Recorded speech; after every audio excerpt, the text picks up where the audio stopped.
Hello! Hi! My dear brother, happy birthday! Happy, blessed, victorious, triumphant, mighty birthday to you! Alam mo kapatid, nagpapasalamat ako sa Diyos na ikaw ay naging kapatid ko. Salamat sa buhay mo, salamat din sa buhay ni Mabel, salamat sa buhay ng tatlo niyong mga anak. Mapalad ka dahil hindi ka nakatapos, pero nakarating ka ng Amerika. Hindi lahat ng tao na nagniniting makarating sa bansang yan, napupunta. Yun lamang talagang kinalugdan ng Diyos, kinahabagan, at nangyari yung kalooban niya dahil pinahintulot niya.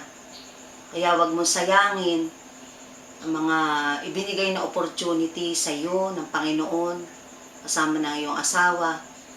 Mapalad kayo na kayo nagkasama at halos ay 5 years na kayo dyan. Tama ba ako?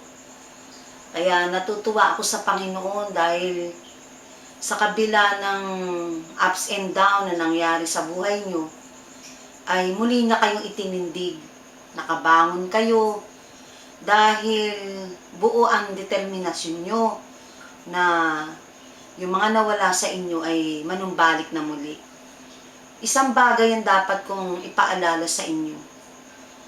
Dahil ang lahat ng tagumpay ay mula sa Panginoon. Ang sabi ng Lord, sa kanyang salita sa awit, hanapin nyo ang kaligayahan sa Diyos. At ang lahat ng pangarap nyo ay inyong makakamtan. Amen? Ganyang kabuti ang Panginoon kapag inuuna natin siya. Kapag yung ating pag-ibig ay nakasentro sa Kanya. Sabi ng Panginoon, unahin natin siya, mahalin natin ang buong puso, buong lakas, buong pag-iisip, at buong kaluluwa. Makikita mo, lahat ng tao mamamahal mo. Pangalawa, mamamahal mo rin yung mga umaaway sa'yo. Pero naniniwala ako wala ng tao na may tampo sa'yo o mayroong hinanakit. Lahat ng iyon ay nawala na, napalis na, naparam na. At sila'y nananabik sa inyong muling pagbabalik ni Mabel sa ating barangay, sa ating bayan. Kaya nagpapasalamat ako sa buhay na ibinigay ng Diyos sa inyo, kasama ng inyong mga anak. Mapalad ka na nagkaroon ka rin ng 3 anak na matitino. May takot sa Diyos. Sumusunod sa kalooban ng Panginoon at yung pangaral nyo, hindi nawawalan ng kabuluhan. Kasama kami ng Ditsingyoli mo na patuloy na nananalangin para lalo kayo maging matibay, matatag ni Mabel sa inyong pagsasama bilang mag-asawa, sa pagiging leader ng tahanan. At ikaw nga iyon. Ikaw yung tatay na ipinagmamalaki ng iyong mga anak na mapalad talaga sila dahil meron silang tatay na katulad mo. Pagsamasamahin man ang lahat ng tatay, tunay nga na the best ang tatay nila. Amen! Alam mo, natutuwa ako sa mga anak mo dahil kakaiba sila sa ibang kabataan. Except do sa mga pamangkin mo na mga anak-anak ng kapatid mo, talagang mapalad tayo sa ating mga anak. Walang nagbigay ng sakit ng ulo, walang nagbigay ng kahihiyan, walang idinulot na sama ng loob. Tunay nga sila'y pinagpala ng Diyos. Kaya napakaganda ng pagpapalaki sa atin ni Inang, ni Tatang, na siya naman nating ginagawang pattern para sa ating pagpapalaki ng anak. Una nga, dahil ang Diyos nga ay sumasa atin, nandiyan siya para tayo ay tulungan, para tayo agapayanan. Hindi niya tayo iiwan, hindi niya tayo pababayaan. Kaya sabi ng Bible, kapag tayo ay mayroong mga problema, mayroon tayong mga hinahanap, hinasolusyon, unahin natin ang Diyos, sa Kanya mo matatagpuan ng kasagutan. Christ is the answer. Kung nalulungkot ka, tumawag ka sa Panginoon. Kung ikaw ay nagagalak, magpuri ka sa Panginoon. Walang humingi sa Lord na hindi niya binigyan, lalo na yung punong-puno ng pananampalataya sa Kanya. Wala tayong hihingi na hindi niya ipagkakaloob, lalo't ito ay ayon sa kalooban niya. Salamat sa buhay ng Diyos, ng Panginoong Hesus, na nagkaroon ka ng isang ating katulad ko, na hindi nagsasawang ipanalangin kayo. Ihingi ng matatag, matagumpay na buhay, at parati kayong maging ligtas kahit saan kayo nandoon. Nandoon ang kamay ng Diyos, nandoon yung kanyang probisyon, nandoon yung kanyang favor, nandoon yung kanyang promotion, dahil nga ako'y labis na nagtitiwala sa Kanya at ibinigay ko na ang aking buong buhay para ipaglingkod sa Panginoon. Ito yung napakalaking desisyon at magandang desisyon na nangyari sa buhay ko, yung makilala ko ang Panginoon at maranasan ko yung lahat ng hinanda niyang mabubuting bagay para sa ating pamilya. At yung pangako niya na ililigtas niya ang ating buong pamilya at sambahayan, totoo yun. Totoo ang salita ng Panginoon, totoo yung kanyang pangako. Kaya naman kahit na yung ating kapatid na si Ato ay hindi namin ako communicate ngayon, hindi kami nire-replyan kapag kami tinetext ng ditsimo o kahit na miss call, naniniwala ako na hawak ng Diyos ang buhay niya. Hindi siya pababayaan ng Panginoon. Sapagkat alam ng Diyos ang kalalagayan niya. Alam ng Lord yung puso natin na nagmamahal sa ating kapatid. Kaya huwag ka ring mag-alala. Sa halip na isipin mo yung mga bagay na gano'n sa ating kapatid, ipanalangin mo siya. Magpanalangin tayo. Ibig ng Panginoon na tayong magkakapatid ay hindi mawalan ng ugnayan sa isa't isa. Bagamat ganun nga ang nangyayari sa buhay ni Ato, mga ilang buwan din naman yun na hindi kami nakakausap, hindi ko siya nakikita.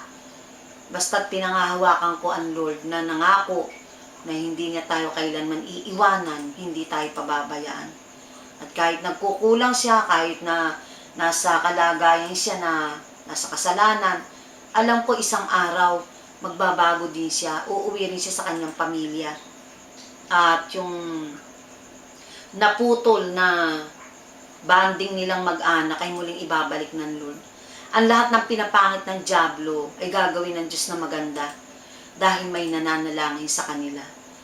Kaya nagpapasalamat ako sa Diyos sa buhay ninyong lahat, sa mga pamangking ko, sa aking mga hipag at bayaw, na tunay nga na hindi nagkamali ang Diyos, na kayo ay pagpartnerin ni Mabel, si Achi at si Christy, si Ato at si Divine, si Oli at si Yoli. Dahil kayo ang itinakda ng Diyos. Kami ni Kuya Boy mo ay patuloy na nananalangin para sa tagumpay nyo. At sa pag-uwi nyo ni Mabel, alam ko na marami na kayong maipagmamalaki. Amen? Hindi doon sa pagmamalaki na magyayabang, kundi marami na kayong ipakikita at ipatutotoo ng mga karanasan sa buhay ninyong dalawa at sa mga anak nyo. Kaya wala akong hinahangad, mahal kong kapatid, kundi ang lagi kang mapabuti at ang iyong pamilya. Wala akong hinangad, kundi ang lagi kayong ligtas at malayo sa anumang sakit at karamdaman. Wala akong hinahangad, kundi makita ko na kayo nagtagumpay ng mga kapatid ko. Kaya, halina, sumama na kayo sa aking pinuntahan sapagkat ang Diyos na nagmamahal sa iyo at sa pamilya mo ay nandidiyan lang sa tabi mo. Kaya huwag kang magmamaliw, huwag kang mawawala ng pag-asa, at huwag ka na makalilimot sa pagtawag sa Panginoon, sapagkat saan man ikaw mapunta, ang Diyos ay nakatingin sa iyo.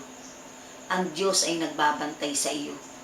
Pinagpala ang buhay mo, kaya ka nga sumapit pa ng 46 years ng kaarawan mo, dahil may gagawin pa siya na dakilang bagay sa iyo, at gagamitin ka pa niya sa huling panahong ito para magligtas na marami ding kaluluwa At yun yung ginagawa ko ngayon. Kaya ngayon lang ako nakapag-taping. Alam mo ba, napakaraming ginawa ng Lord na dakilang bagay sa mga pinuntahan kong barangay. Biruin mo yung datnan mo ang isang may sakit na talagang wala ng pag-asa, nakaratay, kung ilang beses na siya na nagtatangka na mawala na ng buhay, ayaw na niyang mabuhay, sawa na siya sa kapapa-doktor, pagpapa-ospital, sawa na siya sa higaan dahil wala nga siyang kaligayahang nadarama. Pero salamat sa Diyos na kami ay dinala sa bahay niya at na siya nga ay sinisira na natin ng Word of God. Pinalakas na siya ng Diyos. Pinalakad siya ng Diyos. At yung kanyang mahinang katawan, yung payat na payat niyang katawan, ay bigla itong napalitan ng lakas ng Panginoon. Yung kagalakan mula sa Diyos na hindi niya kayang ipaliwanag. Kaya isa lang yun sa napakaraming buhay at kaluluwa na inaabot ng Panginoon sa pamamagitan ng buhay natin. Alam mo ba, pati yung mga halos ay magpakamatay na, wala na ngang iniisip na magandang buhay na darating sa kanila. Na kapag tayo ay nakausap na, kapag tayo napadako na sa kanila, nagkakaroon sila uli ng panibagong pag-asa.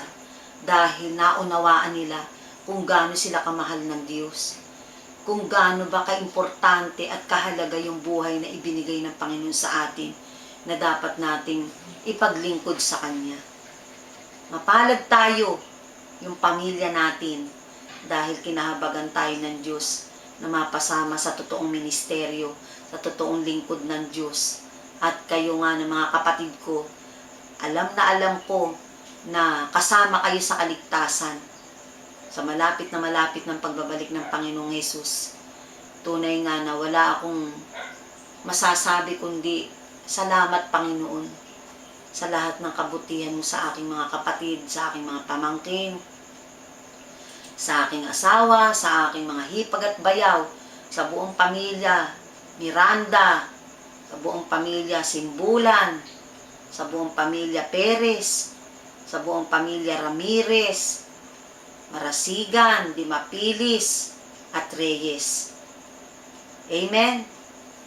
Napakabuti ng Panginoon sa ating lahat. Kaya sumaiyo ang lahat ng kalakasan, sumaiyo ang tagumpay, sumaiyo ang kapayapaan ng Panginoon, at sumaiyo ang patuloy na kagalakan na nag-uumapaw sa iyong puso, na sa bawat sitwasyon, sa bawat pangyayari, hindi ka apektado ng anumang krisis ng mundong ito, kasama ng iyong kabiyak. Salamat sa Diyos, ingatan ka ng Diyos sa iyong trabaho, sa iyong mga pangarap, samahan kayo ni Mabel, saan man kayo pumunta pumaroon, pinagpapala ko kayo sa pangalan ng Panginoong Hesus. Tunay nga na ang kalakasan ng Diyos ay manatili sa inyo, ang pag-ibig ng Panginoon at ang buhay nyo ay hindi na magiging katulad ng dati. God bless you. More power to you. Salamat sa Diyos sa anointing to get wealth, anointing to prosper. At ikaw ay nakatakdang makarating sa oras ng himala kasama ng buong pamilya mo at sambayan.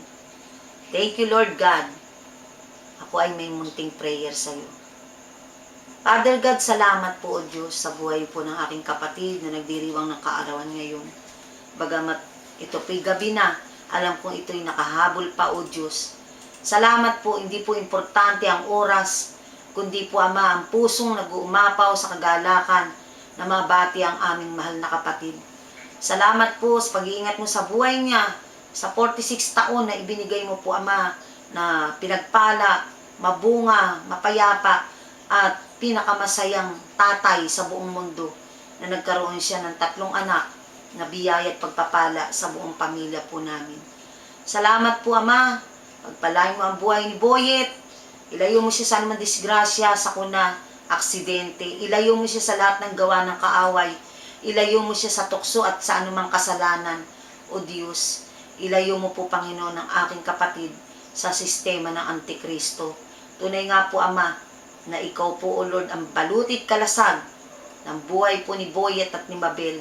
Salamat po. Seluhan mo po sila na yung banal na dugo kasama ng kanilang 3 anak. Salamat po, O Lord God. In Jesus' mighty name, we pray.